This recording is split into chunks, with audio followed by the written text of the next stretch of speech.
Hi, John. Hi, Bob. How are you? Good. How are you doing? I'm doing fine. As spring is coming, it's hard not to feel much better. Okay. Well, yeah, it feels that way here too. Let me introduce us. I'm Robert Wright, publisher of the Non-Zero newsletter. This is the Non-Zero podcast. You are John Mearsheimer.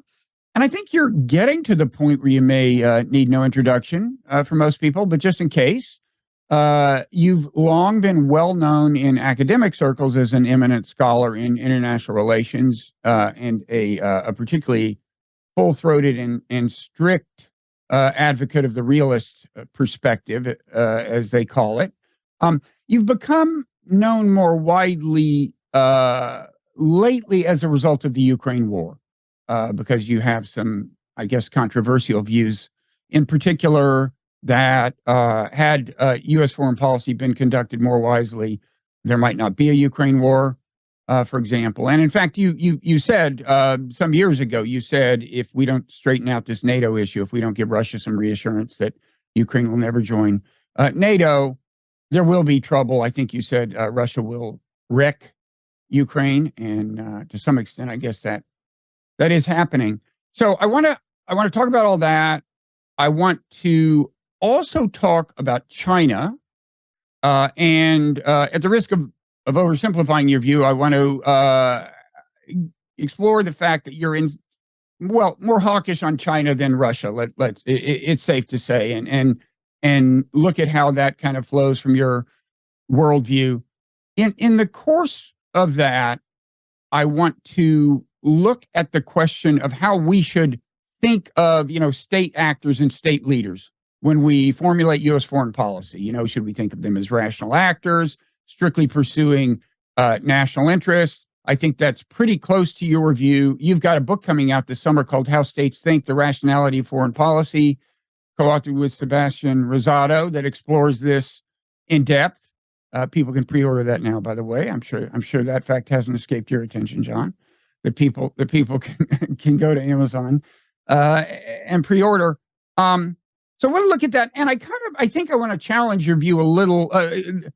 The way you look at that question in the context of Russia, whether strict rational national interest is enough to assume on the part of Putin or any other leader. But with that as a somewhat long-winded introduction, let me start with this question. One reason you're controversial is because when you say that U.S. foreign policy is in some sense responsible for the war, if only in a causal sense, right? In the sense that had it been otherwise, the policy been otherwise, there might be no war.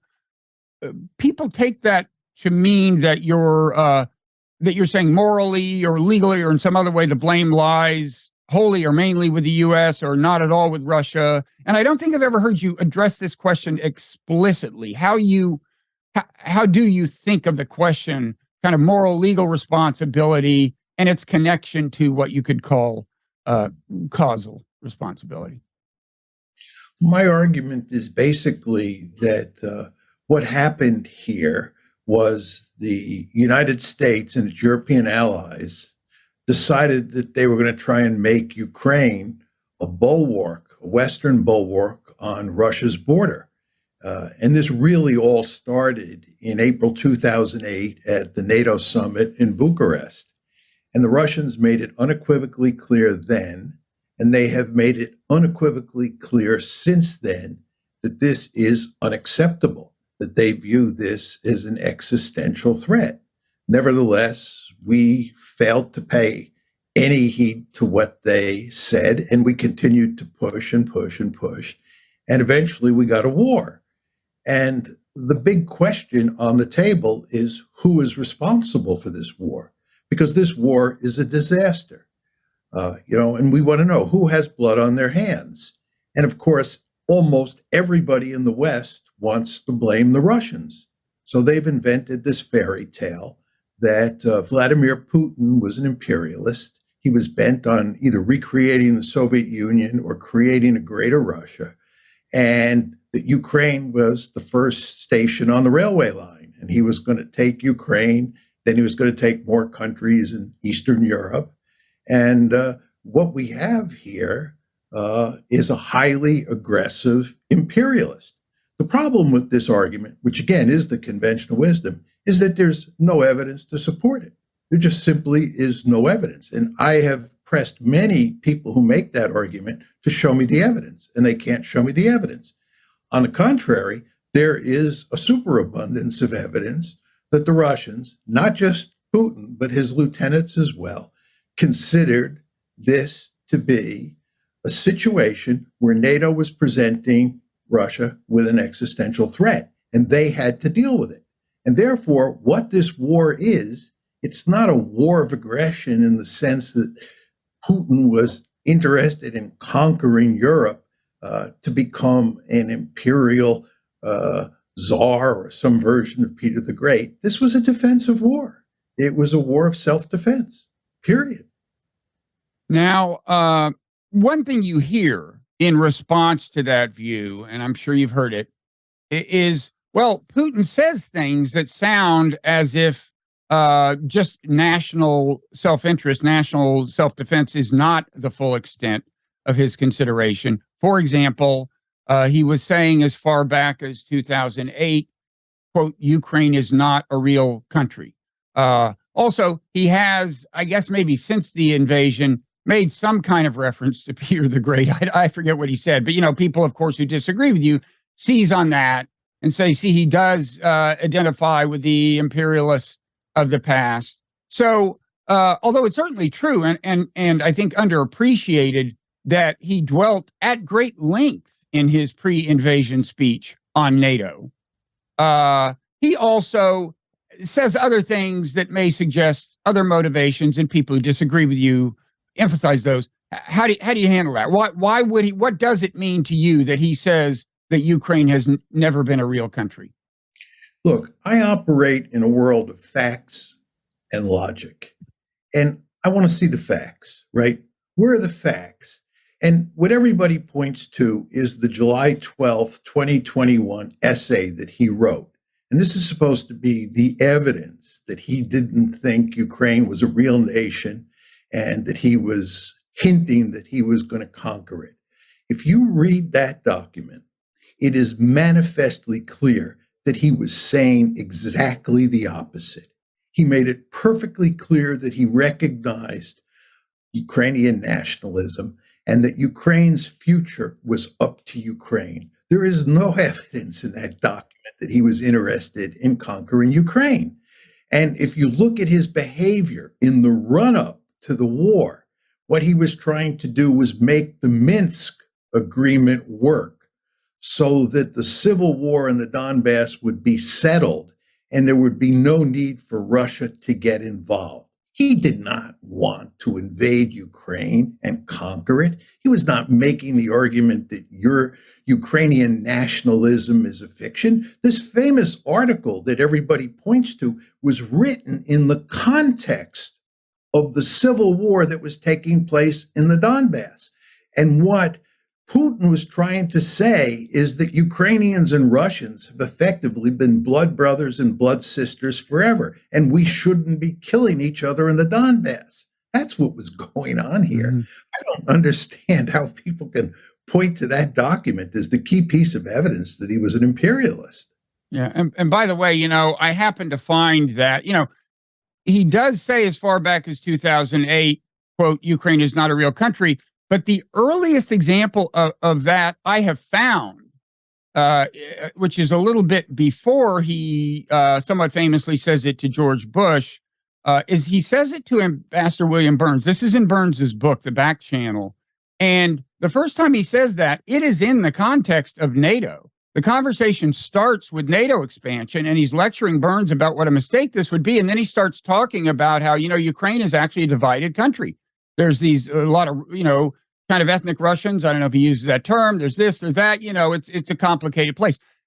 It's only then that he actually says it's not a real country. So the very first instance on record of him saying that is by way of explaining why NATO expansion would be a mistake, because it would be divisive for the country of Ukraine itself. So anyway, do with that what you will. But I guess what I would add to your model, and I know you're going to resist this because you're a strict adherent of the rational actor model and the kind of national interest model, is that Putin, like the rest of us, is a human being, and he has the issues that all of us have. He thinks he deserves a certain amount of respect.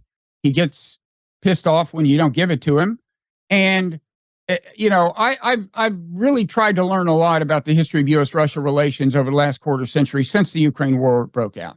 And I think if you follow the way the U.S. treated him, you can go way back, but certainly after 9/11, when he offers the hand of friendship and support, and actually Russia really gives us real help in Afghanistan and so on, George Bush continues to ignore his most heartfelt requests, like don't get out of the anti-ballistic missile treaty, and they continue to expand NATO and so on.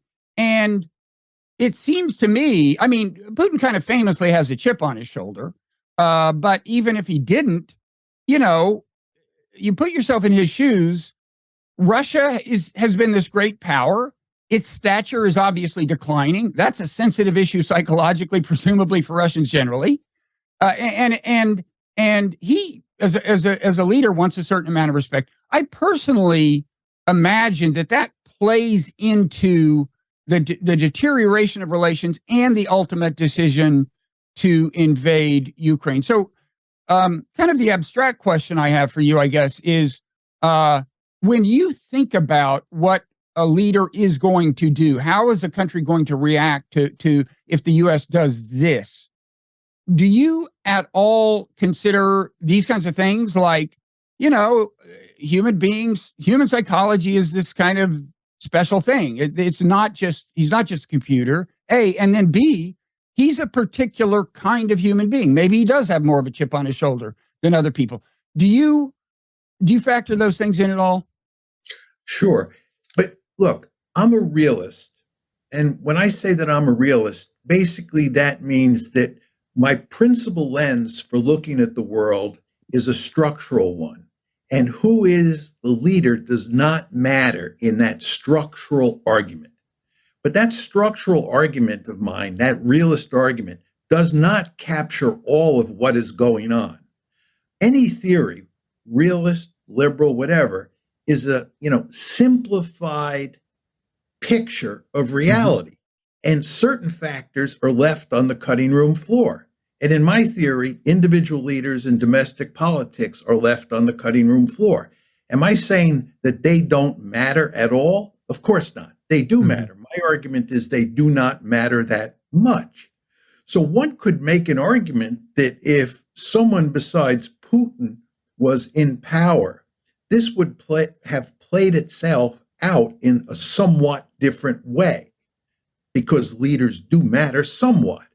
But my point is that whoever was running the ship of state in Moscow would have done essentially what Putin did. And Bill Burns, by the way, effectively makes this point in his famous memo to Condi Rice, where he makes it manifestly clear that it was not just Putin, but all of the Russian elite who felt that Ukraine and NATO was the brightest of all red lines. Mm-hmm. Now, what about in 2014, after it's a violent revolution that overthrows a democratically elected president. Putin sees that as a Western-backed, U.S.-backed coup, and there certainly were certain forms of Western encouragement of the protests that led to the revolution. You could say, at a very minimum, you could say that much. He reacted by seizing Crimea with little or no bloodshed, as I recall, and ultimately giving some support to separatists, and there was to some extent an indigenous separatist sentiment, at least among some people in Donbass. But Russia supported that. Do you think pretty much any Russian leader would have done that, or was that is that degree of risk taking explicable only if you add in Putin's psychology? I think that almost any Russian leader would have done what he did.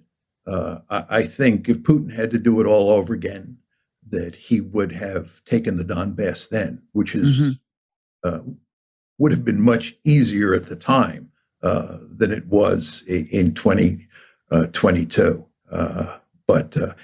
I think that it was very clear at that point in time that the West was well on its way to making Ukraine a Western bulwark on Russia's border. And that was just unacceptable, again, as Burns made perfectly clear. And when you say that a lot of this flows from him seeing NATO expansion, and also what you might call the de facto NATOification of Ukraine, as we started sending weapons and having training exercises with them in the several years before the invasion, when you say that he sees that as an existential threat, do you mean that it actually was one? There was a real prospect that this would lead to the invasion of Russia or whatever it is exactly he feared, or just that this is a predictable perception for a leader to have, given the way leaders think about national security and what their obligations are to minimize the risk of threats to their soil? Well, I mean, because it's commonly said, wait a second, we in America we don't think of ourselves as ever planning to invade Russia, no matter how close NATO gets to Russian soil. So are you, what do you say to them, in other words, that, go ahead. First of all, you want to understand there's a history here in the Russian case. In 1812, Napoleon invaded and got all the way to Moscow. In the 1914-1917 period, the Russians were defeated, which led to the Russian Revolution. And if you ever look at the Brest-Litovsk peace treaty that the Russians signed with the Germans, they ended up giving to the Germans a huge chunk of their territory. And then in 1941, the Wehrmacht, the Nazis, invaded the Soviet Union and ended up killing 24 million Russians. So the Russians, as you can imagine, are very aware of their history, and they're very sensitive about how vulnerable they may be. So that's one point you want to keep in mind. Second point you want to keep in mind is that Russian thinking about NATO expansion is not unusual for great powers. We have the Monroe Doctrine here in the United States. And the idea that a great power, a distant great power, can wander into the Western Hemisphere with military forces is unacceptable to us. We all know this from the Cuban Missile Crisis. It was just unacceptable for the Soviets to put missiles in Cuba. They weren't talking about launching an invasion into Florida. They were just talking about putting nuclear armed missiles in Cuba. And that was categorically unacceptable. Go back to 1950, when we crossed the 38th parallel in Korea. Remember the North Koreans invade on June 25th, 1950. We turn the tide, and then we're in a position where we can cross the 38th parallel. Well, if we do that, we start marching up towards the Chinese border, the Yalu River, which separates North Korea from China. The Chinese, unsurprisingly, make it unequivocally clear that this is unacceptable. And they send a clear signal to us that if we persist in moving toward the Yalu River, they're coming in. And they came in. And the Korean War, which lasted from 1950 to 1953, was not a war between Koreans and Americans. It was a war between the United States and China. And the issue at hand here is the same issue you see at play during the Cuban Missile Crisis. It's the same issue you see at play here in Ukraine. And the fact that most American elites can't get it through their thick skulls that this is what's going on is truly remarkable. Now, some of us would say that in all of these cases, or at least in some of them, the great powers you refer to are being kind of hypersensitive or hyper vigilant. I mean, like when we invaded Grenada during the Reagan administration, I just don't imagine that whoever had shown up in Grenada that bothered us represented some looming threat to America. So I guess my question is, are you saying that this is actually rational? All the behavior you're describing is rational or just predictable, given the way human beings who run countries and have run big, powerful countries think, does that distinction make sense to you? I mean, and which is it? Which is it? Are all these great leaders hypersensitive and hyper vigilant, or are they just doing what a responsible, purely rational leader would do? Well, great powers are super vigilant. They care greatly about their survival. And this is perfectly rational. Look, we live in an anarchic world, which is to say there is no higher authority if you get into trouble. And states go to great lengths to make sure that they're very powerful and that they're not threatened for good security reasons. If you're weak in the international system, what happens to you is what happened to the Chinese during the century of national humiliation from the late 1840s to the late 1940s. That's what happens when you're weak, or what happened to the Russians when the Cold War ended. The Russians, as you know, were adamantly opposed to NATO expansion, but the Russians were very weak. So what did the United States do? It shoved NATO expansion down their throat in 1999. It shoved NATO expansion down their throat in 2004. And then after 2008, it was bent on shoving more NATO expansion down their throat. This is what happens when you're weak in the international system and there's no 911. So in those circumstances, you want to be really powerful and you want to keep other great powers at a distance. And this is rational. Surely you understand the logic here. And if you, Bob, were running a great power, you would want to be really powerful and you would want to keep all your rival great powers as far away as possible. No? I want to go on record as saying I would not have invaded Grenada, John. I'm not sure even you would have. No. Okay. No. There we agree. Okay. And the point is, and yet that kind of excess is predictable, is your point. I mean, this is great powers err on the side of caution. They've gotten in the habit of being able to afford that because they're great powers and push around little countries. And that's what they do. Now, there is a concept in political science that's relevant here called the security dilemma, right? Which is that, we think of NATO as a purely defensive alliance.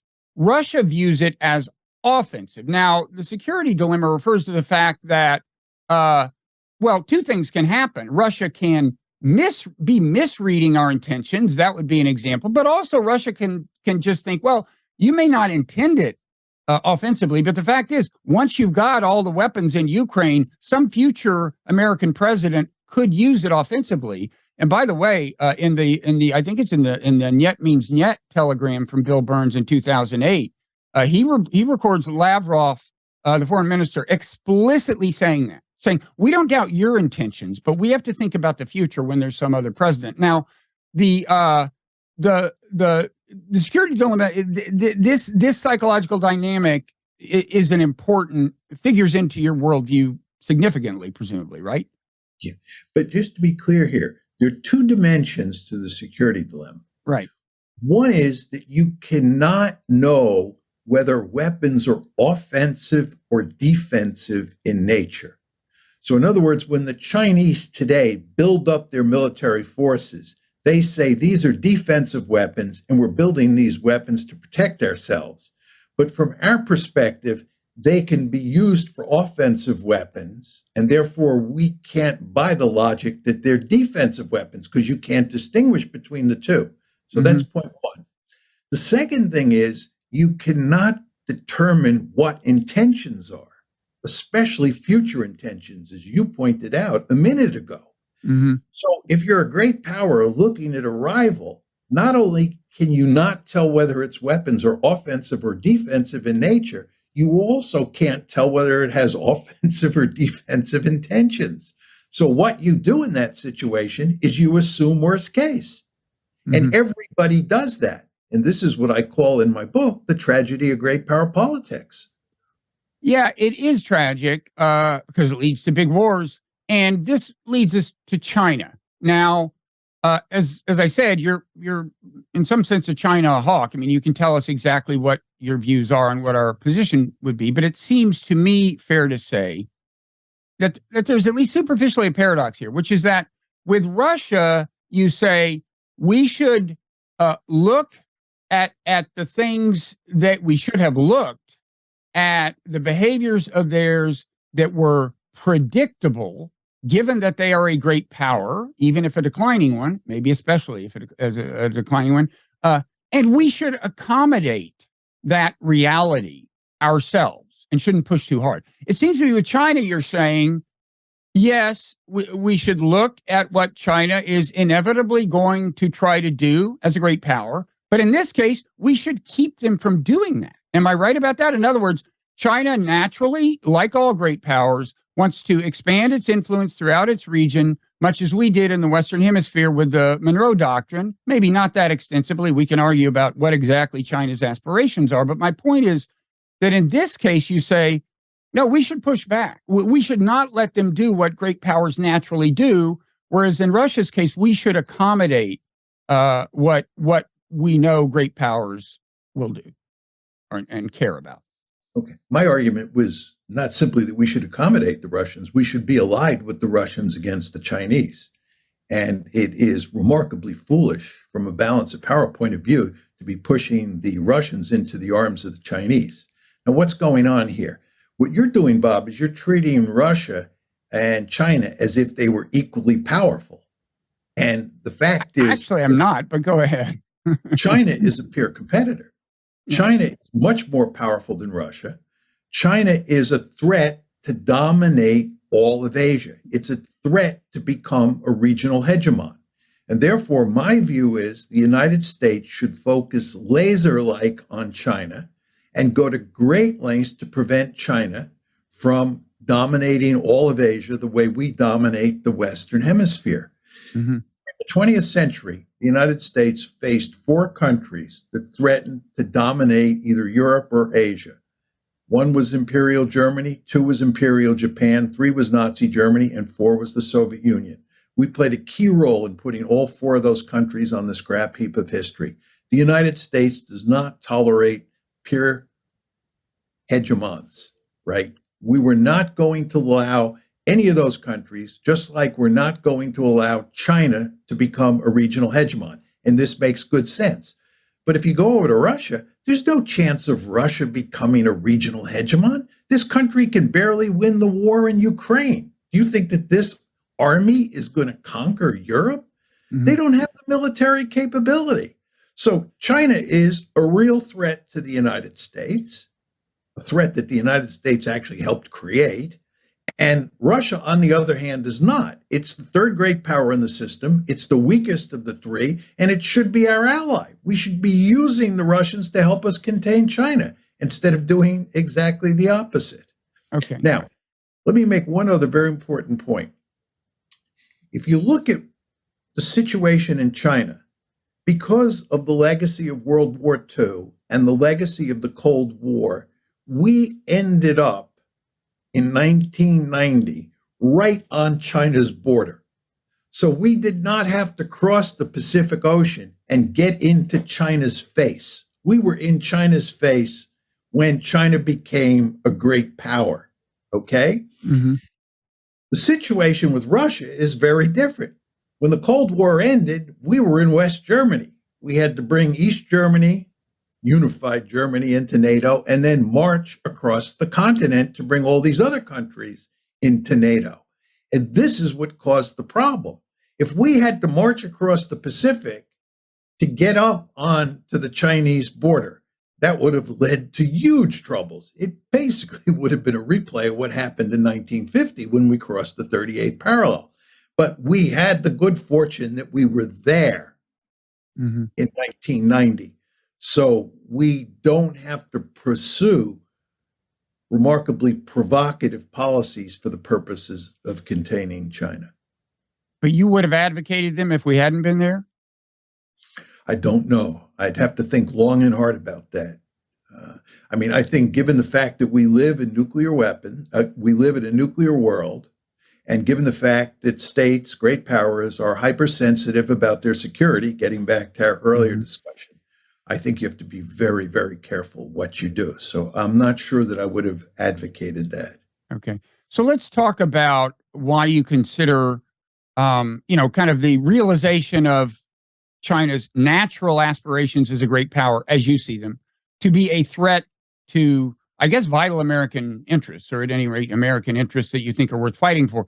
Now, I gather you wouldn't characterize the threat as it is very commonly characterized today, which is to say that China has this aspiration to turn country after country into a clone of itself, an authoritarian autocracy, until finally freedom is smothered everywhere. I mean, let me read you a recent passage from Walter Russell Mead, who doesn't put it quite that strongly, but his is kind of a mainstream position. Today, the Chinese Communist Party has become an expansionist, tyrannical power whose inordinate ambition — you wouldn't call it inordinate, first of all, since you're saying that China behaves as great powers behave, but anyway, whose inordinate ambition endangers freedom worldwide. America's interests and values both lead us to oppose that ambition. Am I right in thinking you wouldn't make a big deal of the threat to freedom worldwide? I mean, that maybe you don't think it is a threat, or what is your position on the alleged threat to freedom worldwide?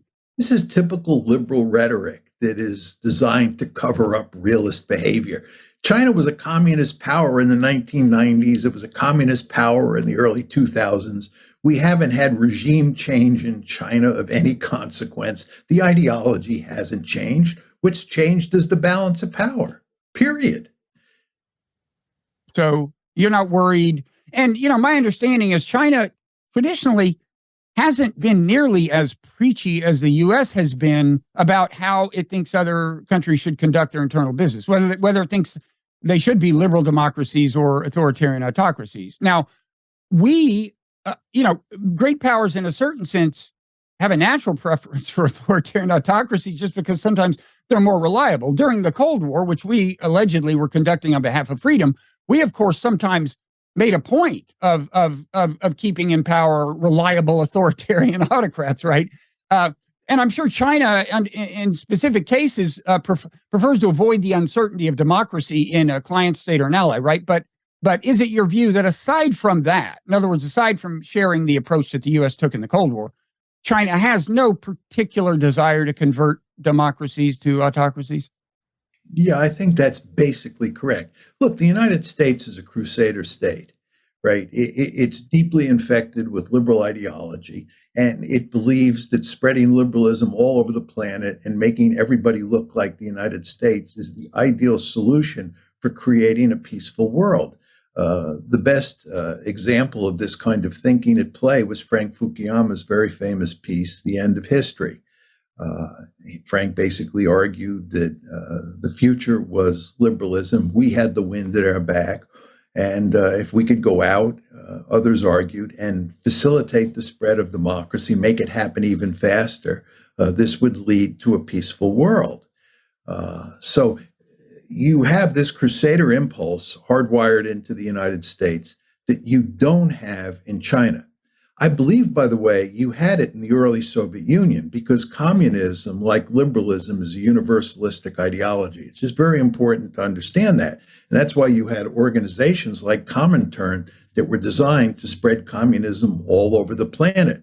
So one, I think, can argue that if the Soviets had won the Cold War and communism, not liberalism, looked like the reigning ideology of the future, and some Soviet version of Frank Fukuyama wrote The End of History, you would have seen the Soviets during the unipolar moment behaving much the way the United States did. If at some point in the future, and let's hope this never happens, the Chinese become a unipole, I do not think in that situation that they're going to run around the world trying to make every country look like China and engage in a crusade similar to the one that we engaged in during the unipolar moment. Okay. If I can make one more point, Bob, I think that if a great power, and here we're talking mainly about the United States, lives in a bipolar world, as we did during the Cold War, or in a multipolar world like we do today, that the United States has to behave in a realist fashion and cover up its behavior with liberal rhetoric. This is Walter Russell Mead. He's providing liberal rhetoric. I see. Yeah. A man's got to make a living, John. Yes. But during the unipolar moment, if you think about this, during the unipolar moment, there were no other great powers in the system. So there was no great power competition. So you could take a holiday from realism during the unipolar moment, and you could pursue a liberal foreign policy. And that's why people like me and other realists argue that we pursued a policy of liberal hegemony during the unipolar moment. It was not a realist foreign policy. It was a liberal foreign policy. And we had that luxury because we were in unipolarity and great power competition was off the table. And what's happening now is that great power competition is back on the table. So, needless to say, we are acting in a very realist way. And just one other point, if you want to just continue on this, just think of Joe Biden. Joe Biden, when he was head of the Senate Foreign Relations Committee, and Joe Biden, when he was vice president under Barack Obama, was in favor of engagement with China. Mm-hmm. He wanted to have very good relations with the Chinese and help the Chinese economy grow. When he became president, he adopted Donald Trump's policy of containment. Remember, when Trump came to office, he flushed engagement down the toilet bowl and adopted a hard-nosed containment policy towards China. Well, Joe Biden, as president, has actually doubled down on Trump's containment policy. The Chinese will tell you that Biden is tougher on them than Trump was. So you see that Biden has undergone a fundamental transformation, which can be explained by the move from unipolarity to multipolarity. Well, there are different explanations, but I mean, you of course applaud what he's doing. I'm not so sure I do. Why don't you actually quick little example of that? This the chip sanctions thing, which uses American leverage to prevent advanced microchips from being exported to China, not just by the U.S., but by other Western powers, and apparently will prevent advanced chip-making machinery from being exported from, I think it's the Netherlands that is the leader in this. Lithography. Yeah. I would think that might make China think, what we need is to be running Taiwan, which has the most advanced chip-making stuff in the entire universe, right? I mean, I can imagine that calculation. Am I crazy to think that, ironically, this kind of thing could be encouraging the invasion of Taiwan? Well, I think they understand that if they were in a position to conquer Taiwan, that Taiwan's chip making capability would be destroyed before they got there. I mean, by the U.S. By the U.S. Of course. Yeah, I mean, maybe it's a pretty radical thing to start bombing a country you say you're defending, but it's possible. Well, but we're assuming that the United States can't defend it, yeah. Right. We're assuming we are. That's one of the reasons we are going to defend Taiwan for exactly because of the chip thing. Yeah, it's also a reason we're moving some of that capacity to the U.S. So that if we lost Taiwan, it wouldn't be as catastrophic. But what I want to drill down on is, okay, so if China doesn't pose a threat to freedom everywhere, what is the threat to the U.S. that you think it poses? Let's assume they succeed in securing possession of the 2 or 3 disputed, island chains or kind of manufactured island chains that they've kind of synthesized, or whatever. Presumably they still have an interest in preserving freedom of transit because their economy depends so heavily on imports and exports. What is it you fear if they, in other words, if they act the way we acted with respect to the Western Hemisphere, which to my mind didn't obviously pose a threat to some imagined great power to the east or to the west of the Western Hemisphere, but what would be the threat to us if China turned its area into more of a sphere of influence? Well, if you dominate a region the way the United States dominates the Western Hemisphere, you are free to roam around the planet with your military forces. because you don't face any threats in your backyard. I mean, you know, as an American, and I know as an American, we face no threats, military threats in the Western Hemisphere. None. Mm-hmm. This explains, in large part, why we have military bases all over the planet, why we have military forces all over the planet, why we're interfering in the politics of countries all over the planet. And from a Chinese point of view and from a Russian point of view, this is not a good situation. The Chinese are not happy about the fact that the United States is sitting on their doorstep. The Russians are not happy about the fact that we're building this really powerful alliance right on their doorstep and moving a military base into Poland. We're heretofore, we've had a military base in Germany, right? But the United States can do this because it's free to roam. Mm-hmm. We do not want China to be free to roam. We do not want China to have zero or hardly any security problems in Asia and be free to roam around the planet, especially into the Western Hemisphere. So what do you think it's going to do in the Western Hemisphere? So your concern is actually not what it's going to do in its realm per se. You don't think that America has vital interest in preventing it from throwing its weight around a little there. Your concern is that that would free it up to do what? I mean, to bomb Pearl Harbor or what? I honestly don't understand what plausible thing China is going to do with the use of physical force near America's borders. Well, it could form a military alliance with Mexico or Canada. Why would it do that? I mean, why does the United States have a military alliance with Japan? Why does the United States have a military alliance with Poland? Well, as an historical matter, it's because of World War II and the subsequent perception that we were in a global struggle with communism. I mean, what global struggle does China think it's? Well, I mean, I grant you that World War II, Bob, ended in 1945. Right, but I mean, that's why we were in Japan as an historical matter, because it ended. So we had the troops there, is my point. But we didn't leave. We didn't leave. I understand that. The war ended. I understand that. Go to Europe instead of maintaining the status quo, we moved eastward toward Russia. But you don't think that was a particularly good idea. So why would China think it's a good idea to do something comparable?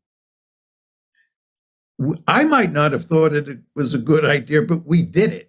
And that's all that matters. And if you're the Russians and you're the Chinese or you're the Americans, you worry about this.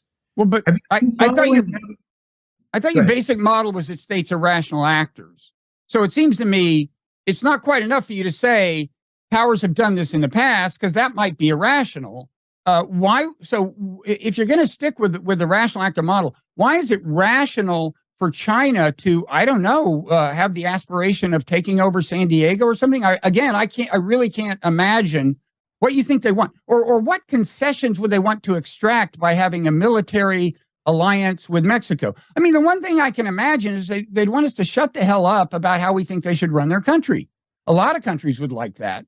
But I'm not sure they would ally with Mexico for that purpose. What do you think they would try to extract from us? What do you think they would ultimately want?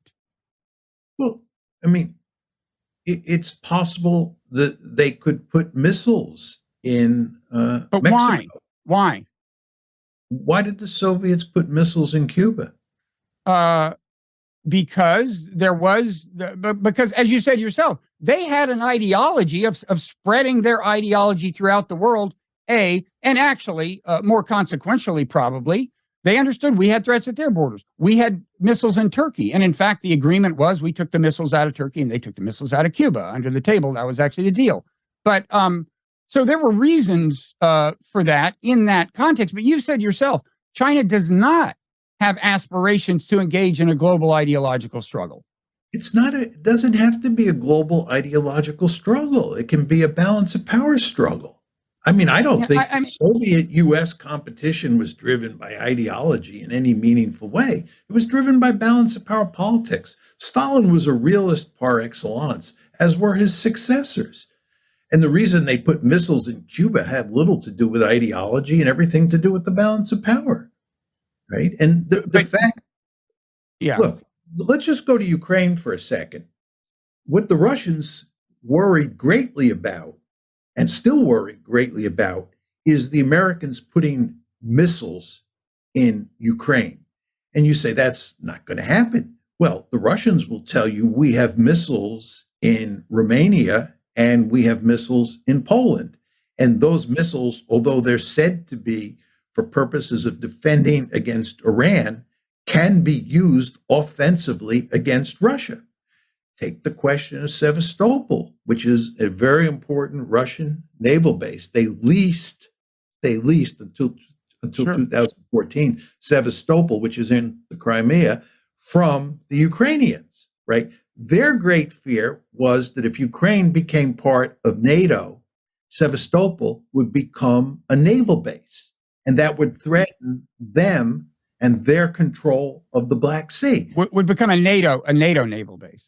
Yes, yes, right, yes. right. Sevastopol would become a NATO naval base. In fact, Putin says that in 2008. By the way, I think it's 2008, long before, the 2014 revolution. He says, imagine Sevastopol as a NATO naval base. So I accept all that, but I mean, here's a way to frame the question more abstractly.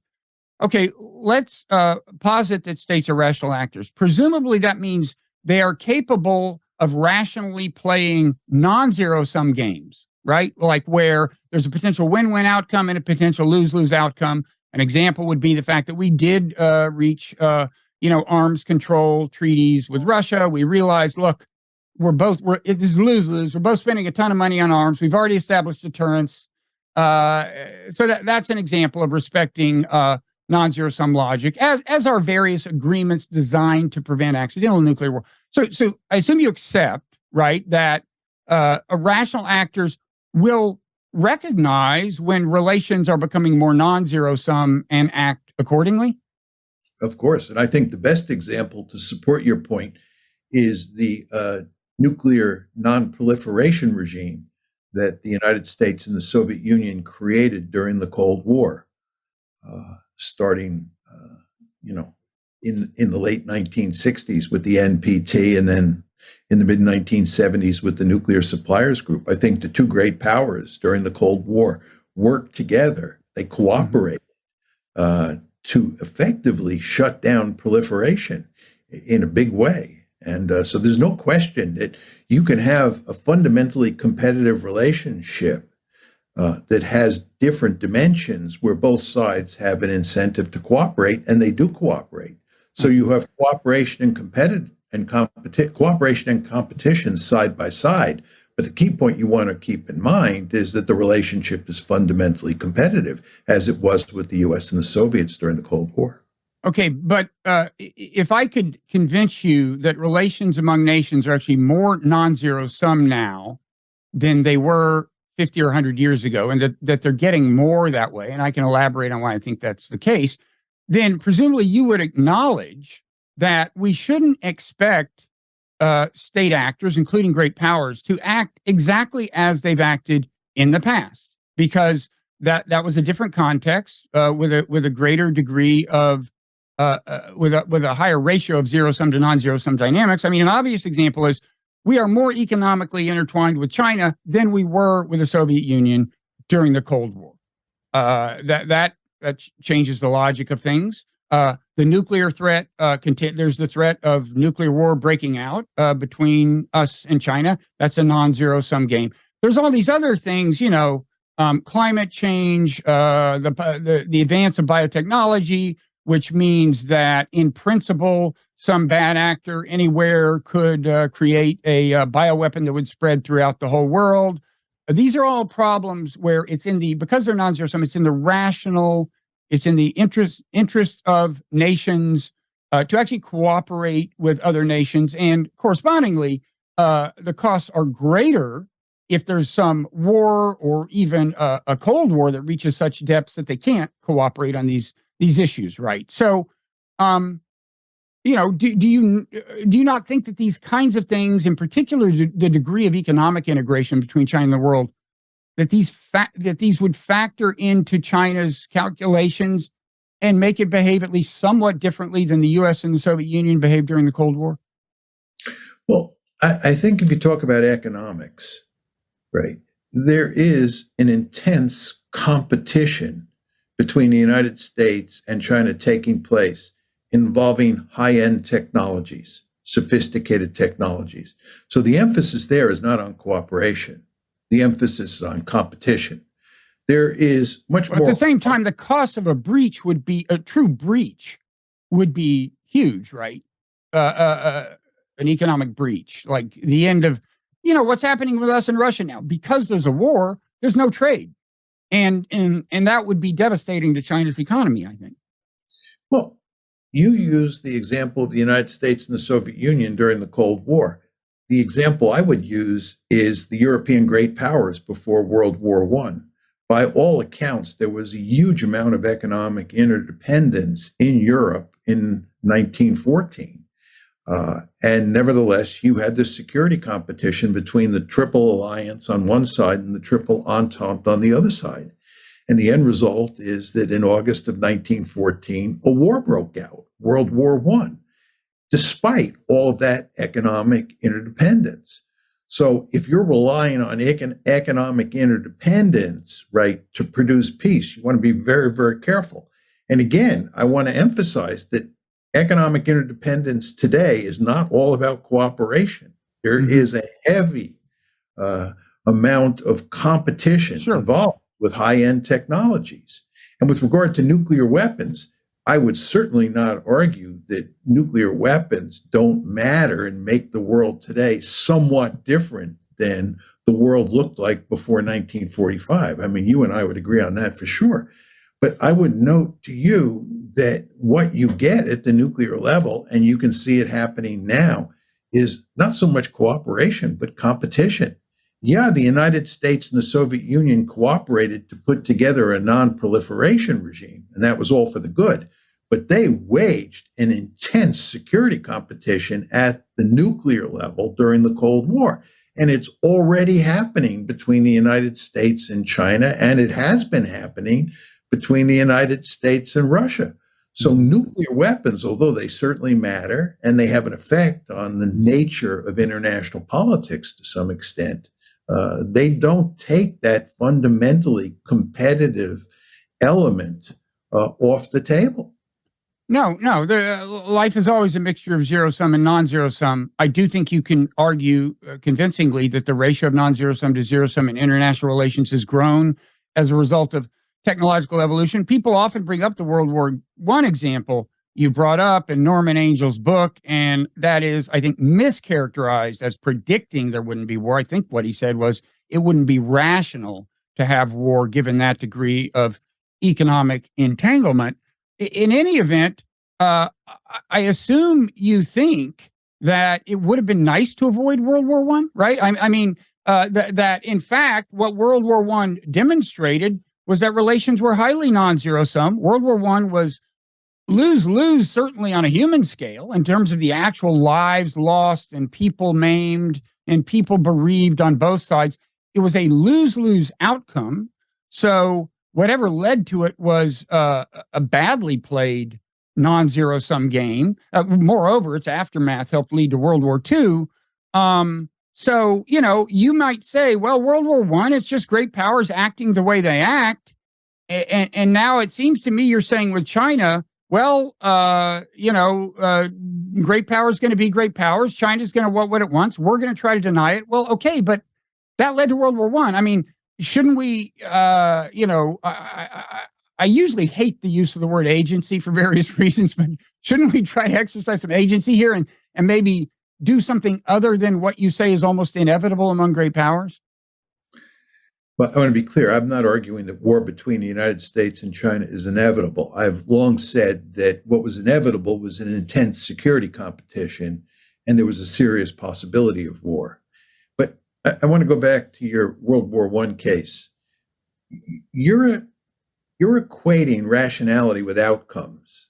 And you're saying you got World War I, it was a disaster, and therefore the decision to start World War I was irrational or non-rational. I think that's a mistake. And as Sebastian Rosado and I make clear in the book, You cannot equate outcomes with rationality. So that brings us to the question of why did the Germans start the war? And I do believe the Germans started the war, right? And it was basically a preventive war. And what the Germans saw was that the Russians were recovering from their defeat in 1904, 1905 at the hands of the Japanese. They were growing economically and militarily. The French were taking certain steps to improve their military capability, as were the British, and they were forming an alliance, the Triple Entente, Britain, France, and Russia, and Germany's relative power position in the system was decreasing. And the Germans were really scared. They felt they were surrounded, and the future meant a shifting balance of power against them. And therefore, they went to war. It's not altogether unlike what Putin did. It's a defensive war. It was a preventive war. It was to prevent the balance of power from shifting against them. Now, you could say that that is non-rational, but I don't think it's non-rational. I think it made sense from the German point of view, and I think it made sense from Putin's point of view. How it all works out, whether Putin fails or whether he succeeds, tells you nothing about whether it was rational, in my opinion. Yeah, not in and of itself. So listen, we've been talking for about an hour. One thing I commonly do on this podcast is, tape an hour or so for the regular public audience, and then have an overtime session, which you've been kind enough to agree to stick around for, which is available to paid subscribers to the Non-Zero newsletter. And that's their support is what helps these conversations keep happening. It's easy to become one if you're listening on a podcast app.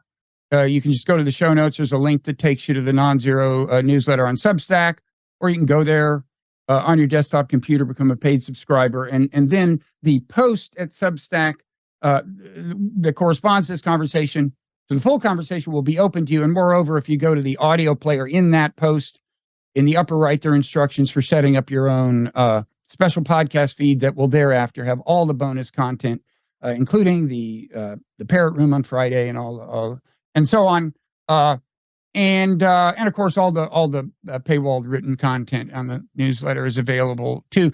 John, thanks for enduring that little commercial. Before we go, I want to do two things before we move into this overtime conversation. I want to let you say anything that you want to make sure the people who don't listen to the rest of the conversation hear, just to clarify anything you think needs clarifying. And I also want to ask you, maybe we should start with this. We